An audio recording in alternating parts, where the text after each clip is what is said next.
استنى يا ابني، بتعمل ايه؟ انت قلت بسم الله قبل ما تاكل؟ ايه يا عم، خضتني الاكل مسموم ولا ايه؟ لا ما قلتش يا سيدي بسم الله، وعلى العموم هقول يعني. اكيد طبعا، انت عارف ان النبي صلى الله عليه وسلم قال له بسم الله قبل الاكل. ايوه عارف، بس مش مستاهله تخضني كل ده يعني. يا ابني مش مستاهله ازاي؟ ده النبي صلى الله عليه وسلم بيقول اللي ما يسميش قبل الاكل الشيطان بياكل معاه. كده انت بتصدق الحاجات دي يا عم؟ ده كانوا بيقولوا كده بس عشان خاطر احنا نقول بسم الله. لا يا حبيبي، انت اللي غلطان، ده حديث عن النبي صلى الله عليه وسلم وصحيح كمان. عن جابر رضي الله عنه قال: سمعت رسول الله صلى الله عليه وسلم يقول: إذا دخل الرجل بيته فذكر الله تعالى عند دخوله وعند طعامه قال الشيطان لأصحابه: لا مبيت لكم ولا عشاء. وإذا دخل فلم يذكر الله تعالى عند دخوله قال الشيطان: أدركتم المبيت. وإذا لم يذكر الله تعالى عند طعامه قال: أدركتم المبيت والعشاء.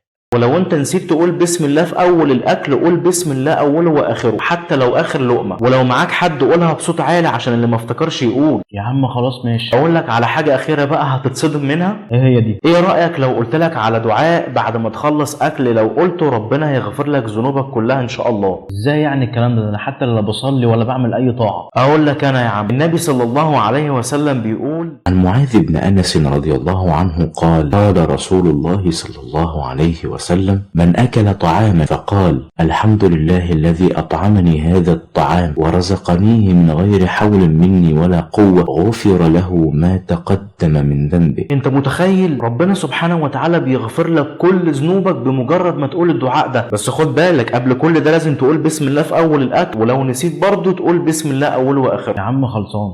هتجيب واحده كده من البتاع اللي معاك ده. خد. طب طعم ايه ده؟ على فكره انت ما قلتش بسم الله. ها؟ بسم الله اوله واخره. خد.